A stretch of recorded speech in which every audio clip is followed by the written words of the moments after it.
ఎవరు లేరు అనుకుంటాం. దేవునికి స్తోత్ర. దేవుడు మరి ఇచ్చిన సమయాన్ని బట్టి కొద్ది నిమిషాలు, ఎందుకంటే టైం కూడా అయిపోయింది దాదాపుగా. సో మరి దేవుడు ఇచ్చిన సమయాన్ని కొద్ది నిమిషాలు మనం ఈ యొక్క మాటలు మనము చదువుకోవడానికి దేవుడి సమయాన్ని మనకి ఇచ్చారు ఆయన సన్నిధిలో. మరి 122 కీర్తన ఈ దినాన మనము వాక్య మరి ఆరాధన కీర్తనగా ఈ భాగాన్ని మనం చదువుకోవడానికి దేవుడు ఇటు సమయాన్ని ప్రభు మనకి ఇచ్చారు కనుక 122 కీర్తన చాలా ప్రాముఖ్యమైనటువంటి విషయాలను కీర్తనాకారుడు దావీదు భక్తుడు ఇందులో మనకి తెలియజేస్తూ ఉన్నాడు. వాటిలో మనం చూస్తే ఇక్కడ కీర్తనకారుడు దావీదు భక్తుడు ఈ కీర్తనలో మరి మొదటి వచనాన్ని మనం చదువుకున్నాం. యెహోవా మందిరమునకు వెళ్ళుదునమని జనులు నాతో అనినప్పుడు కనుక మందిరానికి వెళ్ళాలి. అది జనులు మందిరానికి వెళ్ళాలి. సమస్యలు పోవాలయ్యా అంటే, ఇబ్బందులు పోవాలయ్యా అంటే, కష్టాలు పోవాలయ్యా అంటే, ఏదైనా మన జీవితాలలో మన కథ మార్చాలయ్యా అంటే, మార్చబడాలయ్యా అంటే ఎక్కడికి వెళ్ళాలయ్యా అంటే మందిరానికి వెళ్ళాలి. మందిర అనుభవం అవసరం. మందిరములో ప్రార్థించే ఆ యొక్క ప్రార్థన జీవితం కావాలి. ప్రార్థన మందిరములో గడిపే ఆ యొక్క మంచి ఆ యొక్క మరి ఆత్మీయ యొక్క మెట్టు సంపాదించుకోవాలి. మందిరమునకు వెళ్ళాలి. అది కీర్తనకారుని ఉద్దేశం ఏంటో తెలుసా? మందిరములకు వెళ్ళాలి. ఇదిగో దేవుడు కూడా ఒక మందిరాన్ని ఏర్పరిచారు. ఒక ఆయన సన్నిధిలోకి రావాలని.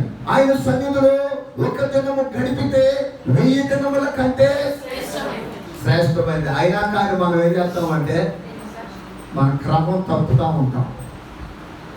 మన క్రమానికి రావాలి, మన క్రమంగా ఉండవాలి. కానీ మనకు తెలుసు ఒక దినము గడిపితే, అయినా కానీ మనం ఏం చేస్తాము? బుధవారం క్రమం విషయంలో, శనివారం క్రమం విషయంలో, శుక్రవారం క్రమం విషయంలో కూడి పెట్టుకుంటే మనం రాము. ఉన్నది మాట్లాడుకుంటే పోతే ఎందుకు, లేకపోతే గ్యాస్ తిరిగి మనకి ఇష్టమైతే వస్తాం, మనకు కష్టమైతే అదే చెప్తున్నాడు. అదే మనం నేర్చుకునేది. అదైతే నేర్పటల్లా, అదైతే వాక్యం చెప్పటల్లా. మనకు ఇష్టం వచ్చినప్పుడు ప్రార్థన, మన కష్టం వచ్చినప్పుడు మానుకుందాం అనేది కాలేదు. క్రమం దేవుడు చూసేది కూడా మన ఒక క్రమమైనటువంటి భక్తి జీవితాన్ని మనకు అవసరం. ప్రతి వారి జీవితాలలో దాగి ఉన్నాయి కష్టాలు, బాధలు, ఇబ్బందులు, నిందలు, అవమానాలు దాగి ఉన్నాయి. దాంట్లో నుంచే పైకి వచ్చిన వాళ్ళే ప్రతి ఒక్కళ్ళు. పుడతా ధనవంతుడికి ఎవరు పుట్ల, వాళ్ళ వెనకాల వాళ్ళ జీవితాలు ఎన్నో కష్టాలు ఉన్నాయి.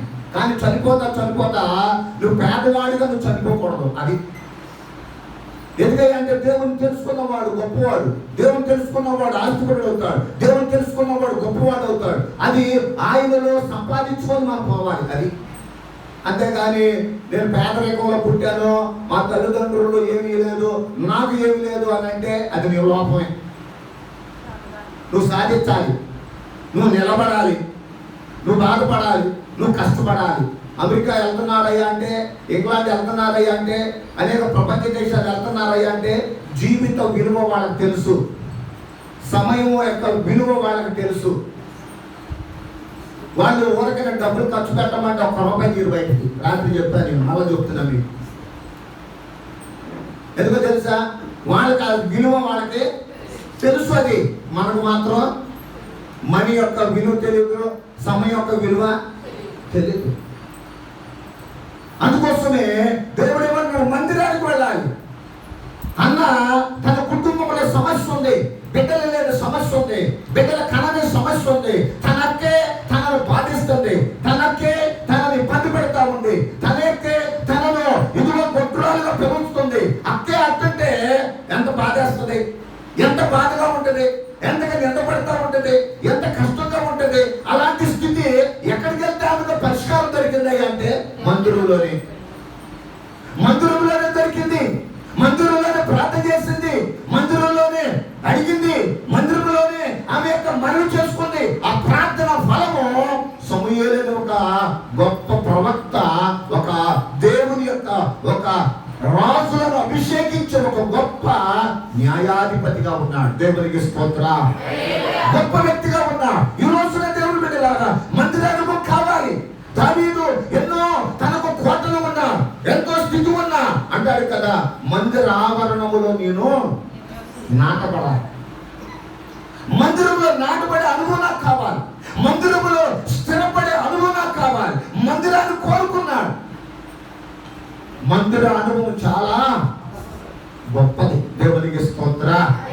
అందరూ చూద్దాం. హల్లెలూయా. కాబట్టి క్రమం అనేది చాలా అవసరం. మనమా ఏదో ఉపవాస ప్రాంతంలో ఉంటే ఆర్టి క్రమానికి వచ్చి ఉపయోగం కాదు. అది మీ అవసరం కోసం వస్తున్నాం. తర్వాత అది సరైన రీతిలో నువ్వు క్రమం తప్పేవంటే, లేదా 7 రోజులు పాత్ర పెడతాను, లేదా 36 రోజులు పాత్ర పెడతాను, ఎప్పుడో పెడతాను, అప్పుడు వస్తానంటే నాది క్రమమైనది పద్ధతే. నువ్వు లేటుకు వచ్చేయాలి. ఎందుకంటే వీళ్ళు ఎంత తొందరగా వెళ్ళినా కానీ వీళ్ళు మారతలేదు అని నేను కూడా బాధపడాలి. వాస్తవం చెబుతున్నాను. నా ప్రయాసం అంతా ఏంటి, మిమ్మల్ని దేవుని ఎదురు నిలబెట్టాలని. మీరేమో అంకిత రారాయా, మీరేమో మాట రాయా, మీరేమో రాత్రి ప్రార్థన జరిగింది, ఎంత వాసమని అయిపోయింది, అది ఏ ప్రాబ్లం ఉంది, మన ముద్ర గారి ఇంటి గురించి ప్రార్థన పెట్టుకుంది, ఎంతమంది వచ్చారు అంటే మీ ఆలోచన ఏంటి? ఆమె వెళ్ళకపోతే ఏం లేదు, ఆమె చిన్నదే కదా అనేక. ఏ వాక్యాలు చెప్పం, చెప్పనా, ఎస్మంటి వాక్యాలు చెప్ప, పరలోకం గురించి లేదా భూలోకంలో ఉన్న ఏం చెప్పమంటే చెబుతా. ఉపయోగం ఏది? దానివల్ల నాకు ఏమి రిజల్ట్ కనపడతల్లా. చిన్న చిన్న పుస్తకాలు బాగుంటాయి, తెలియని వాక్యాలు బాగున్నాయి. అయ్యే బాగుంది. ఇవాళ అందరికి బాగా నచ్చాయి. అయ్యే సీమోన్ ఎవడో అంటే తెలీదు, పేతురు అంటే ఎవరో తెలీదు. ఆ రెండు కలిపితే సీమోన్ పేతురు అయ్యాడు. అట్టగైతే చక్కకుంటుంది. సింహన్ అంట పేతురు అంట, సింహన్ అంట పేతురు అంట. ఇదే ప్రార్థన. ఇక అయిపోయినా ఇదే మాట.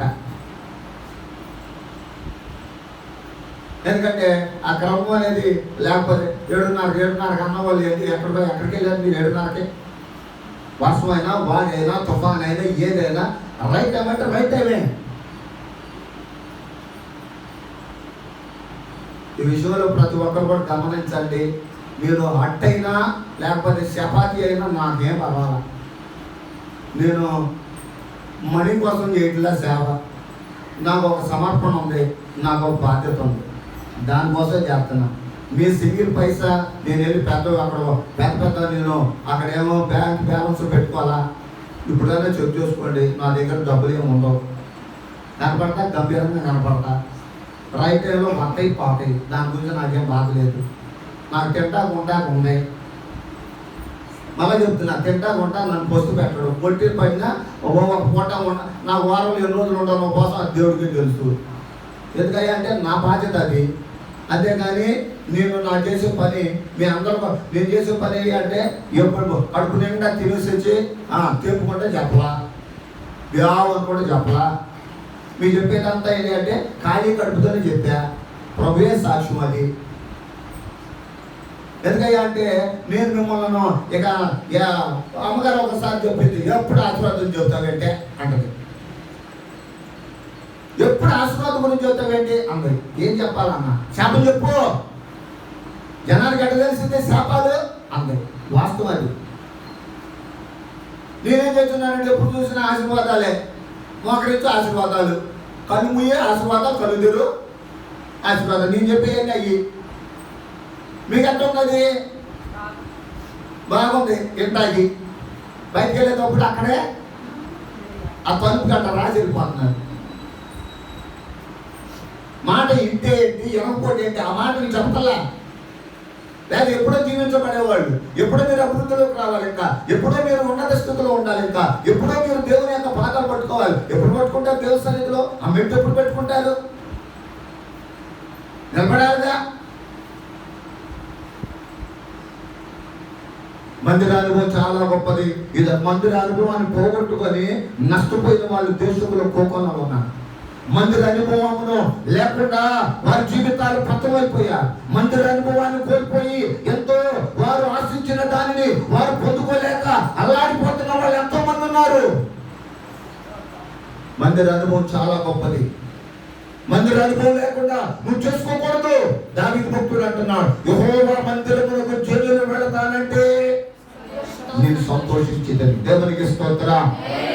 ఇక్కడ ప్రాముఖ్యముగా మనం జాగ్రత్తగా చదువుకుంటే ఈ కీర్తన యెరూషలేము యొక్క గొప్పతనం దేని గురించి మాట్లాడుతున్నారంటే కీర్తనకారుడు యెరూషలేము పట్టణం ఉంది, యెరూషలేములో అది ఒక మందిరం ఉంది, యెరూషలేములో గొప్పతనం ఉంది. ఆ గొప్పతనాన్ని చూడాలి. యెరూషలేము గొప్పతనాన్ని ఇక్కడ యెరూషలేము యొక్క క్షేమము కొరకు ప్రార్థన ప్రాముఖ్యముగా అదిగో తేల్చబడుతుంది. అది ప్రాముఖ్యతను గురించి చెప్తున్నాడు. యెరూషలేము యొక్క క్షేమము యేసయ్య మరలా రాబోతున్నాడు. యెరూషలేము అదిగో పట్టణం దగ్గరికి. దేవునికి స్తోత్రం. కాబట్టి అది ప్రాముఖ్యత ఉంది. యెరూషలేము పట్టణము చాలా గొప్పది. ఈ కీర్తన మనం చదువుకుంటే పై వచనములో పై భాగములు కీర్తనకి ఏమంటున్నాడంటే అది యాత్ర. వాళ్ళంతా యాత్ర చేసుకుంటా ఆయా స్థలముల నుండి వస్తా ఎక్కడికి వెళ్ళాలయ్యా అంటే వాళ్ళు యెరూషలేము మందిరానికి వెళ్ళాలి. యెరూషలేము అదిగో అక్కడ ప్రాముఖ్యత కొంచెం విషయాలు. ఈ పట్టణములో మధ్యధర సముద్రమునకు 33 మైళ్ళ తూర్పునను మృత సముద్రమునకు ఉత్తర భాగమునకు 14 మైళ్ళు పడమరముగా ఉన్నది. సముద్రం మధ్యమునకు 2500 అడుగుల ఎత్తులో ఉన్న రాతిమయ ఒక కొండ మీద కట్టబడింది యెరూషలేము. యెరూషలేము పట్టణం ఎట్ట కట్టబడింది అంటే ఆ యొక్క అనుభవం ఎట్టుందంటే 2500 ఎత్తులో కట్టారంట. ఇది ఎక్కాలి అంటే చాలా కష్టతరమైంది. ఆ చుట్టుపక్కల అంతా కూడా ఏమేమి ఉంటాయి అంటే అక్కడ మరి వివిధమైన తోటలు, పొలాలు, విరసిల్లే లోయలతో నింపబడింది. ఈ పట్టణము 5 లోయలు ఉన్నాయి. ఈ పట్టణానికి ఎన్ని లోయలు ఉన్నాయి అంటే 5 లోయలు ఉన్నాయట. యెరూషలేము చాలా ప్రాముఖ్యమైంది. యెరూషలేము ఈ యాత్ర చేసుకుంటే యెరూషలేము ఎందుకయ్యా అంటే 5 లోయలు దాటుకుంటే వెళ్ళాలి, అక్కడికి వెళ్ళాలి. అయితే ఇక్కడ మనము ఈ లోయల విషయాలు చాలా ప్రాముఖ్యమైంది. ఇక్కడ అంటాడు 2వ రాజుల గ్రంథము 23వ అధ్యాయము 4వ వచనాన్ని చదువుదాం ఒక మాట. 2వ రాజుల గ్రంథము 23వ అధ్యాయము 4వ వచనం. రాజు బయలుదేవతకును నక్షత్రములకును చేయబడిన ఉపకరణములన్నిటిని యెహోవా ఆలయములో నుండి యువతలకు తీసుకొని రావాలని ప్రధాన యాజకుడైన హిల్కీయాకును రెండవ వరుస యాజకులను ద్వారపాలకులను ఆజ్ఞేయగా హిల్కీయా వాటిని యెరూషలేము వెలుపల కిద్రోను పొలములో కాల్చివేసి బూడిదను బేతేలు ఊరికి పంపివేసి. కనుక కిద్రోను వాగు అన్నాడు. అక్కడ ఏ వాగు ఉంది అంటే అక్కడ యెరూషలేము దగ్గర ఒక వాగు ఉంది. ఆ వాగు పేరు కిద్రోను వాగు. అక్కడ ఏం చేశారు? అక్కడ అదిగో అయిష్టమైనవన్నీ కూడా కాల్చేశారు. అయిష్టమైనవన్నీ కూడా కాల్చేసి బూడిద చేసేసారు. నిజంగా ఈ వాగు ఏం చూపిస్తుందయ్యా అంటే అదిగో దేవునికి అయిష్టమైనది అంతా ఏం చేయాలంట? కాల్చివేయాలి. ఏదైతే లోకం ఉందో, ఏదైతే పాపం ఉందో, ఏదైతే చెడు ఉందో, ఏదైతే వల్ల అవిధేయత ఉన్నదో, ఏదైతే లోపం ఉన్నదో దానిని దేవునికి అయిష్టమైనది కాల్చివేసే అనుభవం ఇక్కడ ప్రధాన యాజకుడుగా ఉన్నాడు. ఆయన కాల్చివేస్తున్నాడు. దేవునికి స్తోత్రం. 12వ వచనం కూడా ఒకసారి చూద్దాం. దీంట్లోనే మరియు యూదారాజులు చేయించిన ఆహాజు మేడగదిపైనున్న బలిపీఠములను యెహోవా మందిరపు 2 శాలలలో మనష్షే చేయించిన బలిపీఠములను రాజు పడగొట్టించి చిన్న భిన్నములుగా చేయించి ఆ ధూళిని కిద్రోను వాగులో పోయించెను. కనుక వాగులోకి వాటన్నిటిని కూడా ఇష్టమైనవి, దేవునికి ఇష్టమైన బలిపీఠాలన్నీ కూడా అయ్యో సంతాన సంబంధమైనవి అన్నిటిని కూడా కాల్చివేశాడు. దేవునికి స్తోత్రం. యెరూషలేము ఆ యొక్క ఉన్నతమైన ఆ యొక్క మందిరం అనుభవంలోకి వెళ్ళాలి అంటే మనము కింద ఒకటే ఏం చేయాలి? కాల్ చేయాలి. ఆయనకు అయిష్టమైనవి కాల్ చేయాలి. రెండో అనుభవం ఏంటంటే యెహోషువ గ్రంథము 15వ అధ్యాయము 8వ వచనాన్ని చదువుదాం. 15వ అధ్యాయం 8వ వచనం. ఆ సరిహద్దు పడమట బెన్ హిన్నోము లోయ మార్గమున మార్గముగా దక్షిణ దిక్కున యెబూసీల దేశము వరకు అనగా యెరూషలేము వరకు నెక్కెను. ఆ సరిహద్దు పడమట హిన్నోము లోయకు ఎదురుగానున్న కొండ నడికొప్పు వరకు వ్యాపించెను. కనుక ఇక్కడ ఒక రెండవ లోయ కనబడుతుంది. ఏ లోయ అంటే హిన్నోము లోయ, బెన్హిన్నోము లోయ. అది ఎట్లుంది అంటే దక్షిణమునకు వ్యాపించేది ఒక లోయ కనబడుతుంది ఇక్కడ. అక్కడ అట్లాగా 5 లోయలు ఇక్కడ మనకి కనబడతా ఉంటది. తర్వాత రెఫిదీము లోయ అన్నారు, తర్వాత అక్కడ షాలో లోయ అన్నారు, అదిగో మరి అలాగా మక్షికేయ లోయ అన్నారు. ఇవన్నీ 5 లోయలు కనబడతాయి. కాబట్టి ఇక్కడ అదిగో యెరూషలేముకు వెళ్ళాలి అంటే 5 లోయలు దాటుకుంటూ వెళ్ళాలి ఆ యొక్క మందిరములోనికి. దేవునికి స్తోత్రం. తర్వాత మనం చదువుకుంటే ఇక్కడ 3వ వాక్యము నుండి 5వ వచనాన్ని చదువుకుందాం. 122 కీర్తన. యెరూషలేమా కట్టబడిన పట్టణము వలె, బహుగా కట్టబడిన పట్టణము వలె నీవు కట్టబడి ఉన్నావు. అది దేని కోసం అంటే అదిగో బహుగా కట్టబడిన పట్టణం అంట. బహుగా బాగుగా కట్టబడిన పట్టణం అది. నీ కోసము నా కోసము ఒక మందిర అనుభవం ఉంది. అది బాగుగా కట్టబడింది. అది అందులోకి వెళ్తే బాగవుతాం, అందులోకి వెళ్తే క్షేమంగా ఉంటాం, అందులో ఉంటే కాపుదల ఉంటది, అందులో ఉంటే భద్రత ఉంటది, అందులో ఉంటే క్షేమం ఉంటది. అదిగో ఒక వ్యక్తి యెరూషలేములో నుండి ఎరుకోకు తిరిగిపోతున్నాడు. దొంగలున్నారు, దొంగలు పట్టుకున్నారు, అతను కొట్టారు, అతని యొక్క బట్టలను కూడా అతని బట్టలని దోసుకున్నారు, అతని కొన ప్రాణముతో వదిలిపెట్టేశా. యెరూషలేములో ఉన్నప్పుడు కాపుదలగా ఉన్నాడు. ఎప్పుడైతే కిందకి దిగి వస్తున్నాడో, ఎప్పుడు జారి వస్తున్నాడో, ఎప్పుడు లోకంలోకి వస్తున్నాడో, ఎప్పుడు లోకాశంలోకి వస్తున్నాడో అతడు పట్టుబడ్డాడు. సాతానుడు వాణిని ఎక్కడ తీసుకెళ్ళాడయ్యా అంటే చచ్చిపోయే వరకు తీసుకెళ్ళాడు. ఇక కొన ప్రాణమే అటు ఇటు పరిస్థితి, అలాంటి పరిస్థితి వచ్చింది. అలాంటి సమయంలో లేవీయుడు వెళ్తా ఉన్నాడు. ఇదిగో మరి ఆ రోజున అదిగో ఒక యాజకుడు వెళ్తా ఉన్నాడు. ఎవరు చూసినా అయ్యో నేను చూసినా అక్కడికి వెళ్ళి నేను ఏమి చేయలేను అని వారంతటి వారి దారులు వెళ్ళిపోయాడు. కానీ ఒక సమరీయుడు మాత్రము, ఒక మంచి సమరీయుడు మాత్రము అతను చూచాడు. అతను పడి ఉన్న స్థితిని చూచాడు, అతను కొన ప్రాణముతో ఉన్న స్థితిని చూచాడు. తన దగ్గరికి వెళ్ళాడు, తన దగ్గర ఉన్నటువంటి తన గాయాలని కట్టాడు. అతనిని మరలా తన వాహనం మీద ఎక్కించుకొని ఒక ఇంటికి, అది పూర్ణ కొల్ల వాని ఇంటికి చేర్చాడు. ఇతని కోసం ఖర్చు చేయమన్నాడు. ఇతని కోసం ఏమైతే ఖర్చు చేస్తామో మరలా వచ్చి నేను ఇస్తానన్నాడు. ఎందుకో తెలుసా? అతను బ్రతకాలి, అతను జీవించాలి. అతను చనిపోవటమో దేవుని ఇష్టమో కాదు. ఈరోజు దేవుని బిడ్డలారా అయిపోయాడు ఒకడే కదా అనుకోవచ్చు. కాదండి. అంటాడు కదా, ఎక్కడ కూడా నశించుకోవడానికి ఇష్టమో ఈరోజు నీ కోసం నా కోసం అంతే.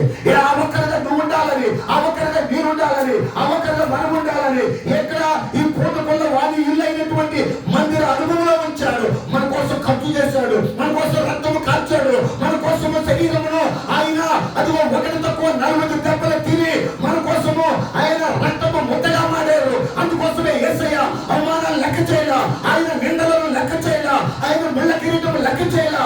ఆయనను ప్రేమించాడు. ఎందుకో తెలుసా? నీవు నేను ఆయనతో కలిసి ఉండాలని. దేవునికి స్తోత్రం.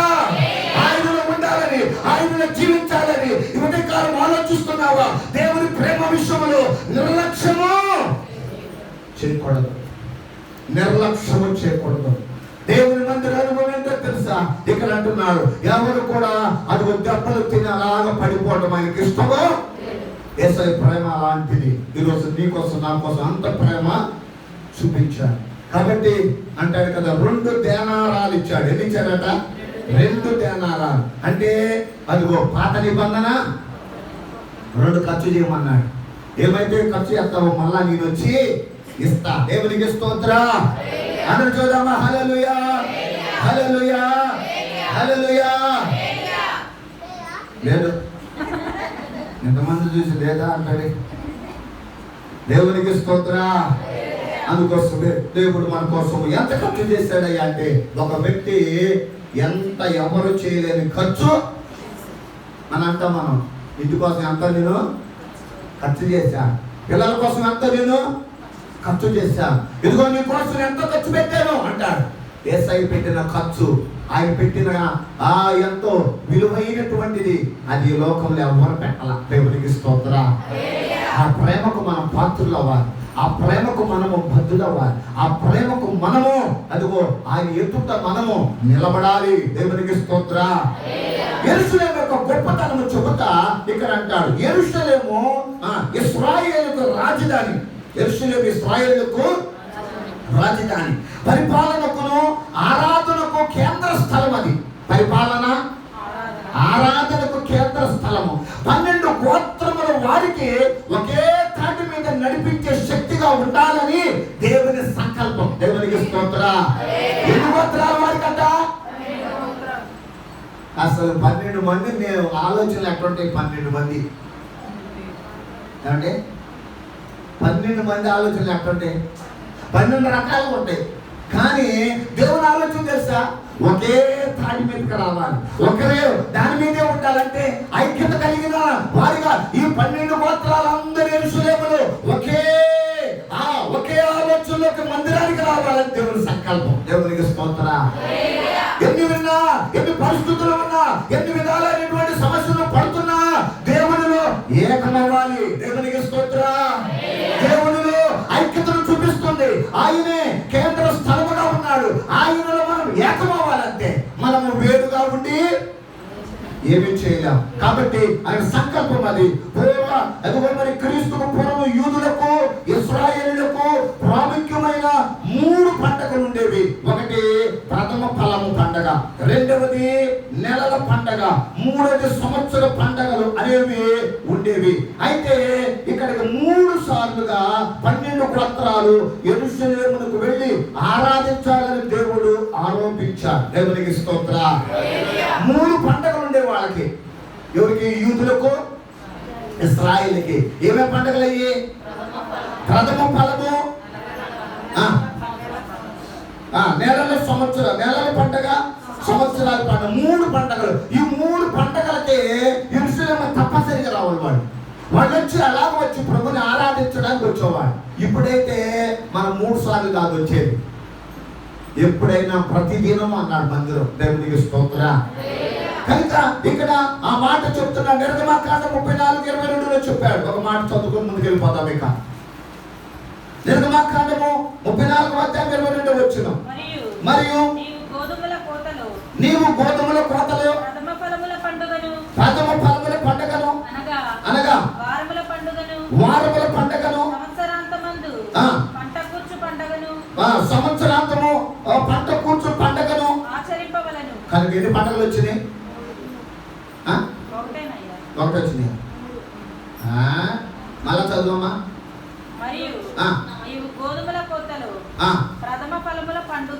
అది అంటే ఏంటా? ఒకటి దాన్ని ఎక్స్ప్లెయిన్ చేశాడా? సరే. ద్వితీయోపదేశ కాండములో 16:16 ఏటికి 3 మారులు అనగా పొంగని రొట్టెల పండుగలో. ఇప్పుడేమో ప్రథమ ఫలం, ఇప్పుడేమో రొట్టెల పండుగ. వారముల పండుగలోను, పర్ణశాలల పండుగలోను నీ దేవుడైన యెహోవా ఏర్పరచుకొని స్థలమున నీ మగవారందరూ ఆయన సన్నిధిని కనబడవలెను. ఇప్పుడు ఎక్కువ మంది ఎక్కడ ఉన్నారు? ఆడవాళ్ళు ఉన్నారు. మగవాళ్ళు ఉన్నమంటే ఆడవాళ్ళు ఉన్నారు. మగవాళ్ళు ఏమో ఇంటికాడ. 3 పండుగలు, పురుషుల పండుగలు 3 అని పెట్టాలి. ఇప్పుడు కోటాలు కూడా స్త్రీల కోటాలు అయితే ఒక ఆయన పెట్టాడు. ఒక ఆయన పురుషుల కోటాలు. అది కాబట్టి అవి కూడా ఇక చేయాలి, ఇక తప్పకుండా అట్టనే ఉంది. కాబట్టి ఇక్కడ సంవత్సరం 3 సార్లు మందిరానికి వచ్చి అదిగో అక్కడ వాళ్ళు పెట్టారు దేవుడు. వారు వచ్చి అక్కడ అదిగో వాళ్ళు అంటాడు అక్కడ దేవుడు చూపించిన స్థలము అన్నాడు. ఆ స్థలము దగ్గరికి వచ్చి ఆయన అలాగ వారందరికీ ఒకే కేంద్రము, అదిగో ఒకే హృదయము, ఒకే నమ్మకము ఉండాలని ఆయన కోరాడు. దేవునికి స్తోత్రం. మందిరం ఏం చూపిస్తుంది అంటే ఒకే హృదయము, ఒకే నమ్మకము, ఒకే కేంద్రము ఆయన వారు కోరుకున్నాడు. ఒకటే వాళ్ళ ఆలోచన అంతా ఒకటే. ఏంటయ్యా అంటే మందిరికి వెళ్ళి ఆరాధించాలి. అందరు వాళ్ళ నమ్మకం మందిరమే, వారి యొక్క ఆలోచన అంతా మందిరమే, వాళ్ళ యొక్క ఉద్దేశం అంతా అనేది ఇక్కడ మనకు కనపడుతుంది. ఇప్పుడు విశ్వాసులకు లోకములో ఒక కేంద్రం అంటూ ఏదీ లేదు అన్నాడు భక్తుడు అన్నాడు. అప్పుడు ఆయన కేంద్రం అన్నాడు అక్కడ, ఇక్కడైతే ఇప్పుడు ఏమీ లేదు అన్నాడు. పైన యెరూషలేము వారి నగరం. ఇప్పుడు మన యెరూషలేము ఏంటయ్యా అంటే ఇప్పుడు ఎక్కడ? పరలోకమే నూతన యెరూషలేము అన్నాడు. దేవునికి స్తోత్రం. ఇప్పుడు మనం యెరూషలేము అంటే అదిగో అక్కడున్న యెరూషలేము పట్టణానికి కాదు మనం వెళ్ళాల్సింది. మన ప్రయాణం, మన యాత్ర ఏంటయ్యా అంటే పరలోకం అనే యాత్ర. ఆ పరలోకానికి పైన పరలోక విషయంలో ఈ యొక్క ప్రయాణము. పైన యెరూషలేము వారి నగరం. గలతీయులకు రాసిన పత్రిక 4వ అధ్యాయము 26వ వచనం ఒకసారి చదువుదాం. గలతీయులకు రాసిన పత్రిక 4వ అధ్యాయము 26వ వచనం. అయితే పైనున్న యెరూషలేము స్వతంత్రముగా ఉన్నది. అది ఎలా ఉందంట? స్వతంత్రముగా. పైనున్న యెరూషలేము స్వతంత్రముగా ఉన్నది. అది మనకు తల్లి. దేవునికి స్తోత్రం. కనుక మన ప్రయాణం ఏంటో తెలుసా? ఏమో ఈ యొక్క యెరూషలేము అది స్వతంత్రము, ఇక్కడేమో బలవంతము. ఈ లోకమంతా బలవంతమైంది. ఏదో ఒక రీతిలో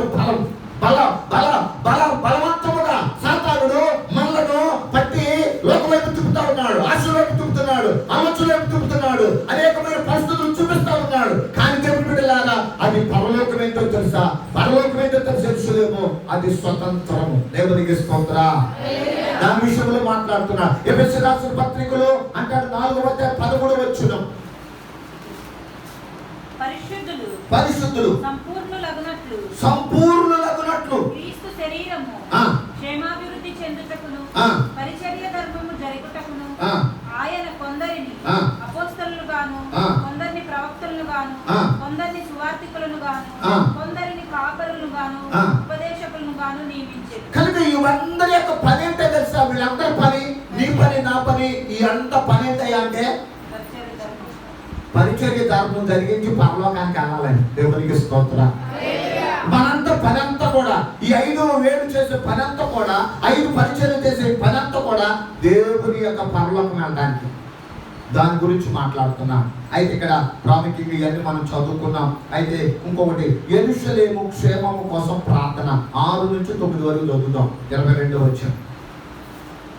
122 6 వాక్యం 2 యెరూషలేము యొక్క క్షేమము కొరకు ప్రార్థన చేయుడి. అది ఎంతమంది యెరూషలేము మందిరమయ్యా, యెరూషలేము ప్రజలయ్యా అని ప్రార్థన చేస్తారు? సామాన్యంగా చేయరు. లేచిన కాంచి నేను, నా భార్య, నేను, నా భర్త, నేను, నా పిల్లలు, నేను, నా యొక్క ఆస్తులు, నేను, నా అంతస్తులు, నేను, నా ఆరోగ్యం, నేను, నా గ్యాస్ అయ్యా, నేను, నా యొక్క ఏ కాదు యెరూషలేము యొక్క క్షేమము అంటాడు కదా. ప్రతి ప్రార్థనలో కూడా యెరూషలేము వరకు ప్రార్థన చేయాలి. అది నీ బాధ్యత, నా బాధ్యత, మనందరి బాధ్యత. ఆ క్షేమమే నీ క్షేమమైంది. దేవునికి స్తోత్రం. ఆ క్షేమమే నీకు ఆశీర్వాదమైంది. దేవుని మాటలు వింటున్నట్టుగా ఇక్కడ ఆయన చెప్పాడు. కనుక యెరూషలేము అన్నాడు. 12 గోత్రముల వారు ఒకే హృదయం. ఈ 12 గోత్రముల వారికి అట ఒకటే హృదయం, ఒకటే నమ్మకం, ఏక మనసుతో ప్రభుని ఆరాధించాలనేదే దేవుని ప్రణాళిక. అయితే ఈ 12 గోత్రముల వారికి వాళ్ళకు మనస్సు అదిగో మరి కావాలి. చాలా రావాలంటే చాలా కష్టంగా ఉంది. ఏక మనసు కావాలి అంటే చాలా కష్టం. ఒకటే మనసులోకి రావాలంటే ఒకడు ఒక మనసు, ఒక్కొక్కడు ఒక మనసు, ఒకడు ఒక మనసు. కనుక ఆ ఒక మనసు రావాలని కష్టం. అయినా దేవుడు ఏం చేస్తాడయ్యా అంటే వాళ్ళకి విడిపోకుండా కలిసి, అది యెరూషలేము ఏం చేస్తుందయ్యా అంటే కలిసి ఐక్యతను చూపిస్తుంది. యెరూషలేము మందిరం ఏం చూపిస్తుంది అంటే ఐక్యత. మన కుటుంబ ఐక్యతను చూపిస్తుంది. ఐక్యతగా ఉండాలి, విడిపోకూడదు, సమస్యలు చూడిపోకూడదు, ఇబ్బందులు చూడిపోకూడదు, బాధలు చూడిపోకూడదు, శోధనలు చూడిపోకూడదు. ఐక్యత, సమైక్యతను చూపిస్తుంది యెరూషలేము ప్రార్థన. దేవునికి స్తోత్రం. ఎన్ని గోత్రముల వారట వాళ్ళు? 12 గోత్రముల వారు. కనుక ఐక్యతగా జీవించాలని ప్రభు కోరుకుంటున్నారు. అయితే యెరూషలేము క్షేమము ఇదిగో కొరకు ప్రార్థించండి అనే మాట మనం చూస్తున్నాం. ఇదిగో ఇలాగున దేవుని యొక్క సన్నిధిలో మనకి ఇక్కడ మనకి చెప్తున్నాడు. యెరూషలేము సంఘమునకు సూచన. యెరూషలేము దేనికి సూచన అంటే సంఘము. ఇప్పుడు ఒకటేమో ఈ కీర్తనలో మనం చదువుకుంటే యెరూషలేములో ఏముందంటే 5 రకాల వాగులు ఉన్నాయి. చుట్టూ ప్రదేశము, చక్కటి ప్రదేశం ఉంది, అనేక విషయాలు ఉన్నాయి. అయితే వాటిలో యెరూషలేము గొప్పతనం ఉంది. యెరూషలేము క్షేమం కోసం ప్రార్థన చేయాలి. యెరూషలేము దేనికి సూచనగా ఉంది అంటే సంఘమునకు సూచన. దేవునికి స్తోత్రం. యెరూషలేమును ప్రభు ప్రేమిస్తున్నారు. యెరూషలేమును గురించి ప్రభు తనకున్న వర్ణింపలేనిది విశ్వాసులకు కేంద్రము క్రీస్తు సంఘము. మరి సంఘమును కట్టువాడు క్రీస్తు.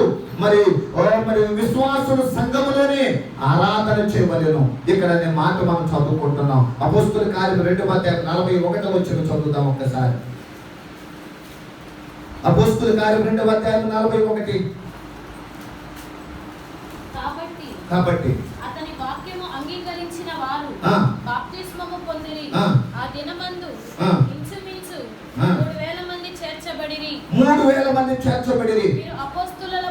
వీరు అపోస్తుల బోధయందును సహవాసమందును రొట్టె విరుచుటయందును ప్రార్థన చేయుటయందును ఎడతెగకయుండిరి. కనుక వీరందరూ కూడా ఏం కలిగి ఉన్నారంటే సంఘ సహవాసమును కొనసాగిస్తున్నారు. మనం కూడా యెరూషలేము యొక్క క్షేమము, మందిర క్షేమం ఏంటంటే సహవాసమును కొనసాగించాలి. దేవునికి స్తోత్రం. నేర్పుతే మనము నేర్చుకోవాలి. ప్రభువా నిజంగా సహవాసమును కొనసాగించే ఆ జీవితాన్ని నాకు ఇవ్వాలి. మీరందరూ ఎంతమంది తెలుసా? 3,000 మంది అక్కడ ఒక ప్రసంగంలోనే. అక్కడ పేతురు ప్రసంగంలోనే 3,000 మంది ప్రభు దగ్గరకు వచ్చారు, బాప్తిస్మం తీసుకున్నారు. వారందరూ ప్రార్థన చేయటం ఎందును, రొట్టె విరుచుట ఎందును, సహవాసం ఎందును, ఇంకా వాక్యము బోధ ఎందును వారట ఎడతెగకున్నారట. అంటే వాళ్ళు జ్ఞాపడాల ఆత్మ సంబంధంగా వాళ్ళు ఎడకబడాల. వాళ్ళు ముందు రోజుల్లోనే ఉన్నారు, ముందు అనుభవంలోనే ఉన్నారు. వాడి ఎడతగని ప్రార్థన వాడి జీవితాలు ఏం చేసింది అంటే యెరూషలేము సంఘమయ్యారు. దేవునికి స్తోత్రం. యెరూషలేము సంఘం అవ్వాలి అంటే ఎడతగని ప్రార్థన అవసరం. ఎడతగని దేవుని సన్నిధిలో ఈ యొక్క సహవాస అనుభవం అవసరము. అది చాలా ప్రాముఖ్యమైనది. నా వల్ల ఏమైతే నేను రాకపోతే ఎట్లా అనుకుంటే సహవాసమునకు నువ్వేం చేసుకుంటున్నావయ్యా అంటే చులకనగా ఎంచుకుంటున్నాం. చాలా విలువైంది. అక్కడ 3,000 మంది ఉన్నారు. మన దగ్గర ఇదిగో మరి కొద్ది మంది కావచ్చు, ఒక చిన్న మంది కావచ్చు, అయినా ఒక సహవాసం అంటారే కానీ మరొకటి అన్నారు. ఆ విషయాన్ని గమనించాలి. అయితే ఇక్కడ మనం జాగ్రత్తగా మనం చదువుకుంటే ప్రతిదినము యెరూషలేము కొరకు, ప్రపంచ శాంతి కొరకు, ప్రజల కొరకు దివారాత్రులు ప్రార్థన చేయాలి. దేవునికి స్తోత్రం. కొలస్సీ రాసిన పత్రికలో 4:12-13 ఒక మాట అంటున్నాడు. చదువుకొని ముగించుకుందాం, ఇక అయిపోయింది. కొలస్సీలకు రాసిన పత్రిక 4:12-13 వాక్యాలు. మీలో ఒకడును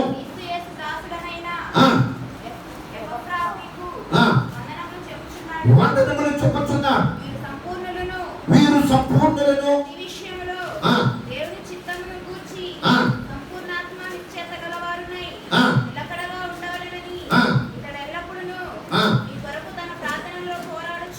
కనుక ఎవరి కోసం ప్రార్థన చేస్తున్నాడట? కొలస్సీ సంఘాల కోసం ప్రార్థన చేస్తున్నాడట. ఎందుకని? వారు అదిగో మరి నిలకడగా ఉండాలట, సంపూర్ణమైన భక్తి చేయాలని వారి కోసం నేను ప్రార్థన చేస్తున్నాను. అంటే దాని అర్థం ఏంటంటే సంఘం ఎలా ఉండాలి అంటే నిలకడగా ఉండాలి, సంపూర్ణమైన అభివృద్ధి కలిపడాలి, పరిపక్వతలోకి రావాలి. కాబట్టి అది దేవుని యొక్క చిత్తములో అలాగనట్టు. చిన్న సంఘం కావచ్చు, పెద్ద సంఘం కావచ్చు, కానీ మనం నడుచుకున్న దానిలో దాన్ని కట్టుకునేటువంటి అనుభవం మనకు కావాలి. దేవునికి స్తోత్రం. కాబట్టి ఇక్కడ ఆ విషయాలను తెలియపరుస్తున్నాడు. అందుకోసమే యెరూషలేము అనేది చాలా ప్రాముఖ్యమైనది. దాని అనుభవంలోనికి ప్రభు మనల్ని నడిపించుగాక. మన ప్రార్థన అంశాలలో యెరూషలేము క్షేమం కోసం ఎందుకో తెలుసా? యేసయ్య అదిగో యెరూషలేము ఆ యొక్క ప్రాంతం అంతా ఆయన తిరిగి ఆయన పరిచయం చేసినది. మరలా అక్కడికి రాబోతున్నాడు. ఆ ప్రదేశం చాలా విలువైనది, చాలా ప్రత్యేకమైనది. ప్రభు కొరకై, ప్రభు సన్నిధి కొరకై, యెరూషలేము ప్రజల కోసమై, ఇశ్రాయేలు ప్రజల కోసం, క్షేమం కోసం ప్రార్థన చేద్దాం. ఇటు మాటలు ప్రభు మన వినికిడిలో దేవుడు దీవించి